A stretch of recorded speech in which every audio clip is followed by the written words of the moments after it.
Thanks for joining us. I'm Gabrielle Mediak. Coming up on 6:04 on your Friday morning, and the longtime mayor of one Lancaster County town left the Republican Party to become an independent. The Pennsylvania native is accused of murdering 4 University of Idaho students last November. Harrisburg police are taking steps to keep your kids safe following that spike in overdoses. The Cumberland County man accused of illegally buying and selling human body parts appeared in federal court yesterday. Police are worried that Cavalcante will reach the water where he could slip even further out of sight. And in Cumberland County, the West Shore School District will be headed back to the classroom full time after some students were forced to learn remotely due to a bus driver shortage. We have new information this morning regarding a court appearance for Danilo Cavalcante, the man who escaped Chester County Prison for nearly 2 weeks. In the meantime, some residents in the city of Lancaster are dealing with an odd smell and taste to their water. And I'm Gabrielle Mediak. A bit of a dreary, damp start out there, but we're going to put a smile on your face and get you out the door this morning. Police in York County are looking for 2 teenage girls who ran away with one of their toddlers earlier this week. Oh my goodness, Roxy looks so sweet. The interim police commissioner believes criminal opportunists took advantage of the situation following the protest against police brutality. Thanks for joining us this morning. I'm Gabrielle Mediak. It's been 22 years since September 11th, quite a long time now, and we are doing a lot of remembering this morning. We're learning this morning that the dog died while doing a training exercise. Here's the police chief on exactly what happened. Fox 43's Robert Stover spoke with festival organizers and performers and shares why the festival means so much to them. 5:07 and new this morning, the DEA released aerial surveillance video that helped officers capture convicted murderer Danilo Cavalcante. Fox 43's Sierra Williams joins us live in York County with details on the case and why taxpayers could be footing part of the legal bills. Throughout our interviews, a common point of contention was communication. Parents want a voice in their child's education. Teachers want to hear from both parents and students to meet their needs. And administrators want to create communication channels across the board so that when kids go off to school, they have a safe place to learn and grow. That's right, so make sure you stay with us. Fox 43 Morning News starts in just 30 seconds. We'll see you there. It's now been 2 days since those 10 innocent lives were lost here, and it's like time has stood still since then. The cars are still in the parking lot, and eerily this morning we could hear the music still playing in the parking lot. What comes next? How do we work on rebuilding and healing from a situation like this? I think the video and the pictures, they say it all. You see the emotion on President Biden's face as he is holding back tears, and all of their families to really be able to hear their stories, to hear the person that their mother was, the person that their brother was, and hear more about their life and not focus on their tragic death, because that's what we want to remember. These people, they were the helpers. He had an incredible story of survival, and that is something that I think we need to touch on. He was shot through the neck. The bullet went right through his neck, and he's here to talk about it today.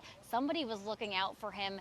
And I mean, what a scary situation for him to go through. We've heard from his mother, Zanetta. She really gave such incredible perspective on this entire situation. And that's one story that I'm so happy to say that he is here with us today. Hundreds have been walking up and down the sidewalk. The latest, anytime that a bus of those replacement workers comes in, it gets surrounded by the strikers. They've been yelling, "Go home." They don't want them here taking their jobs. He tells me he was shot on his way to try to get to the student that was being attacked. You can hear the screams now. That strike has just begun. Despite the best efforts last night in negotiating, an agreement was not reached between CWA and Catholic Health. You can see hundreds of workers out here with their strike signs, their candles lit. And it's made for some very bad driving conditions. You've got whiteout conditions in several places. We've seen cars abiding to those conditions and going more slowly. Some people using their flashers to make sure that they are seen, because I'm sure you can see on camera right now that you can't see much. News 4 reporter Gabrielle Mediak and photojournalist Dan Holland had the privilege of joining them this past May, and they share tonight the sights and sounds from Mission 11.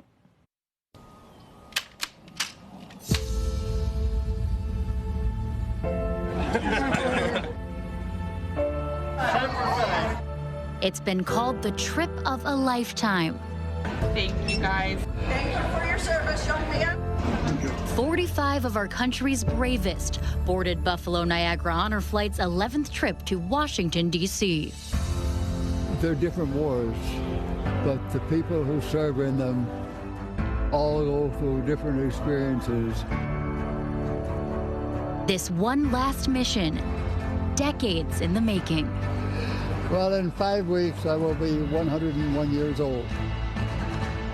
A chance to meet their fellow brothers and sisters in arms. Make that last connection. And now it's nice, you get a welcome, you know. Thank you for your service, sir. Before, you felt like you did something wrong. And a duty to complete the journey for those they lost along the way. I was with him right to the end. It was a tribute to him as well. The day began before dawn with a warm welcome and ceremonial send-off from the Buffalo Niagara International Airport. See you. Have a great day, guys. As the sun rose, so did the sense of anticipation. Touchdown in Baltimore was followed by a water cannon salute, adding to the excitement. From Buffalo, New York, to Buffalo, Niagara, honor flight.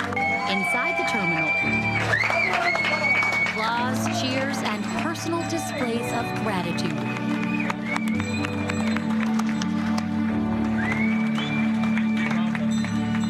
The next leg of the journey was taken by bus, with the Honor Flight riders leading the way to our nation's capital. Their first stop was the World War II Memorial. Thank you for your service, Richard, and welcome to your memorial. Richard Kyle is the oldest of 6 World War II veterans to make the trip. To me, it was very personal in remembering and recalling. For him, Honor Flight is also about providing a sense of closure.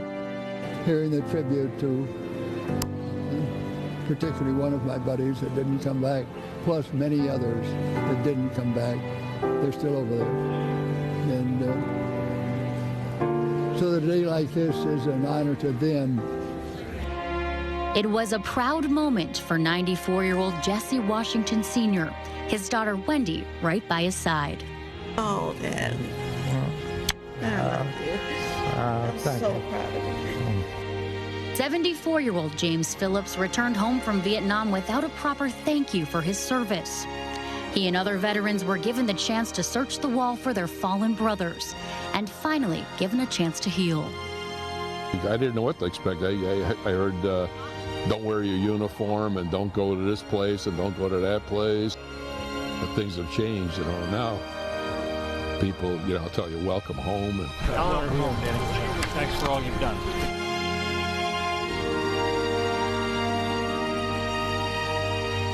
At the Korean War Memorial, 19 stainless steel soldiers bring Army veteran Harold Wolfile back almost 70 years. I think of it quite often. How things were back then. You just did what you had to do. You didn't think about it. With his family by his side, the 86-year-old made his way to Arlington National Cemetery. Words can't describe it. It's just so emotional. Just to see all those grave markers, and can't believe what people have done before just to keep us the way we are today. For Harold, service was a family affair. His brothers, 91-year-old Richard, 83-year-old Raymond, and their cousin, 84-year-old James Gatta, all who served, made this trip together. They were given the distinct honor of laying a wreath at the tomb of the unknown soldier. I started to choke up right away because I would never expect anything like that. It was time to enjoy a good meal. James Phillips. And yet another experience that just about every service member looks forward to. Edward Lawrence Sr. The veterans received mail from family, friends, even strangers. Wow. Filled with gratitude and appreciation. Thank you for your service. No. With this emotional mission complete, These veterans returned home to Buffalo to the welcome that they earned. And at least for one day, the weight of the wars they live with seemed to be lifted. A beautiful, a wonderful, exhilarating experience. Replaced with a smile and a sense of pride. Buffalo Niagara Honor Flight is currently accepting applications for its next takeoff. That's happening this October. In Washington, D.C., Gabrielle Mediak, News 4.